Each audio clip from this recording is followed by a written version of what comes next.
Assalamualaikum warahmatullahi wabarakatuh. Perkenalkan, saya Nadia Revani. Saya mahasiswi dari Universitas Horizon Indonesia dari Fakultas Ilmu Kesehatan, Program Studi Sarjana Keperawatan tingkat 2B. Tujuan saya di sini adalah untuk melakukan satuan acara pembelajaran mengenai penyakit diabetes mellitus. Nah, adapun pokok bahasan yang nantinya akan saya sampaikan. Yang pertama itu ada pengertian dari diabetes mellitus itu sendiri, kemudian penyebab diabetes, tanda dan gejala dari diabetes, pencegahan dari diabetes mellitus, serta komplikasi yang dapat ditimbulkan dari penyakit diabetes mellitus itu sendiri. Nah, sebelum masuk ke materi, teman-teman boleh tolong mengisi soal pretest yang sudah saya sediakan. Linknya tertera di layar kaca teman-teman, maupun nanti linknya akan saya cantumkan di deskripsi berikut. Kemudian, tujuannya untuk mengetahui seberapa tahukah teman-teman mengenai penyakit diabetes mellitus itu sendiri. Nah, langsung saja kita masuk ke materi yang pertama. Apa itu diabetes mellitus? Jadi, diabetes mellitus atau mungkin biasanya masyarakat kenalnya dengan penyakit kencing manis merupakan penyakit menahun yang dapat diderita seumur hidup oleh seseorang.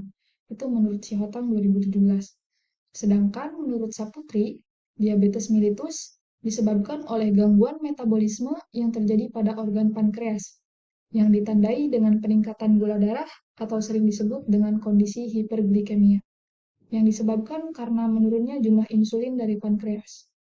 Penyakit diabetes ini dapat menimbulkan berbagai komplikasi, baik makrovaskuler maupun mikrovaskuler.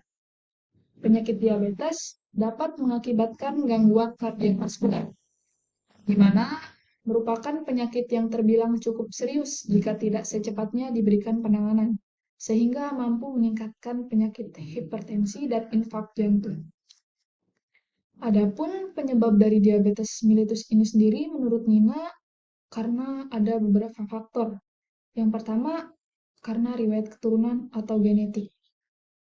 Mengapa demikian? Karena secara teoritis, seseorang yang menderita penyakit diabetes mellitus atau orang tua yang menderita diabetes mellitus itu dapat memungkinkan menurunkan ke anaknya kemungkinannya itu sebesar 40-50%.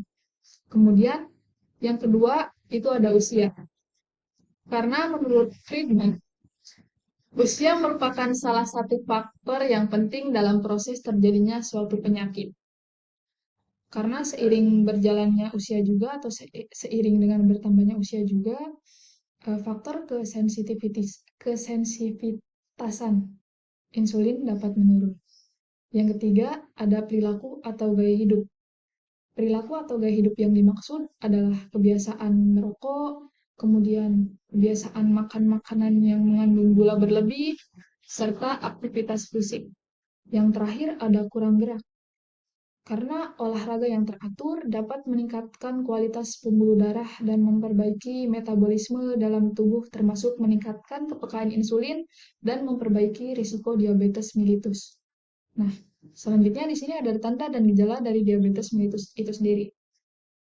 Biasanya orang-orang yang menderita diabetes mellitus akan merasakan atau akan mengalami poliuri atau sering kencing pada malam hari biasanya. Yang kedua, ada polipagi atau cepat merasa lapar. Yang ketiga, berat badan menurun. Kemudian yang terakhir, itu ada gejala lain atau gejala tambahan yang dapat timbul yang umumnya karena komplikasi. Biasanya seperti kaki kesemutan, gatal-gatal, atau luka yang tidak kunjung sembuh. Pada wanita biasanya kadang disertai gatal di daerah selangkangan atau pruritus vulva, dan pada pria yaitu pada ujung penis terasa sakit atau balantis. Nah, adapun pencegahan diabetes mellitus yang dapat kita lakukan, menurut Kementerian Kesehatan 2010, dengan memahami faktor risiko diabetes mellitus dapat dicegah. Faktor risiko diabetes mellitus dibagi menjadi beberapa faktor risiko. Ada yang dapat dirubah oleh manusia dan ada yang tidak dapat dirubah. Yang pertama, yang dapat dirubah oleh manusia, misalnya seperti pola makan, pola aktivitas, dan pengelolaan stres. Contoh dari pola makan yang dapat dirubah oleh manusia, misalnya seperti menghindari atau mengurangi makan makanan yang mengandung eh, gula tinggi. Misalnya seperti es krim, minuman bersoda, permen, susu kental manis, kecap, madu, dan lain sebagainya. Kemudian untuk pola aktivitas, misalnya dengan kita rajin olahraga, itu dapat mencegah juga terjadinya diabetes mellitus. Kemudian yang kedua, merupakan faktor yang sifatnya tidak dapat diubah, seperti umur, jenis kelamin, dan faktor penderita diabetes dengan latar belakang keluarga atau genetik. Nah, yang terakhir, yaitu komplikasi yang dapat ditimbulkan dari penyakit diabetes mellitus itu sendiri. Diabetes dapat mempengaruhi berbagai sistem organ tubuh manusia dalam jangka waktu tertentu, yang disebut komplikasi. Komplikasi dari diabetes ini dapat dibagi menjadi pembuluh darah makrovaskuler dan mikrovaskuler. Komplikasi mikrovaskuler adalah terjadinya penyumbatan pada pembuluh darah kecil. Misalnya, terjadi kerusakan sistem syaraf, kemudian kerusakan pada ginjal, serta kerusakan pada mata. Sedangkan komplikasi makrovaskuler adalah terjadinya penyumbatan pada pembuluh darah besar, seperti di jantung dan di otak, yang sering mengakibatkan kematian, serta penyumbatan pembuluh darah besar di ekstremitas bawah yang mengakibatkan gangren di kaki, sehingga banyak penderita diabetes mellitus yang kehilangan kaki karena harus diamputasi.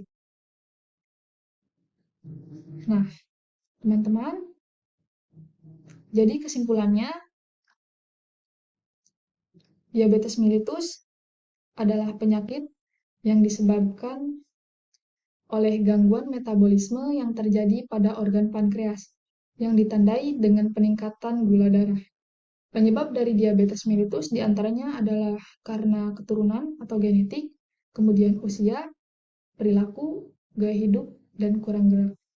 Kemudian adapun tanda gejala yang biasanya paling sering dialami oleh penderita diabetes mellitus adalah poliuri atau sering buang air kecil terutama pada malam hari.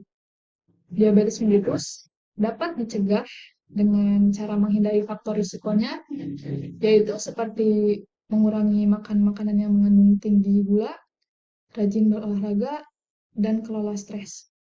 Diabetes mellitus juga dapat mengakibatkan komplikasi, contohnya seperti kerusakan sistem saraf, sistem ginjal, dan kerusakan mata. Nah, sebelum saya mengakhiri satuan acara pembelajaran ini, teman-teman diharapkan dapat mengisi link post-test yang sudah saya sediakan juga, yang tertera pada layar kaca teman-teman. Tujuannya untuk mengetahui seberapa tahukah teman-teman dari sebelum saya melakukan penyuluhan dan setelah saya melakukan penyuluhan pembelajaran ini. Mungkin itu saja yang dapat saya sampaikan. Atas segala kekurangannya saya ucapkan mohon maaf. Atas segala waktu dan kesediaan teman-teman untuk menonton video ini juga saya ucapkan terima kasih. Wabillahi taufiq wal hidayah. Assalamualaikum warahmatullahi wabarakatuh.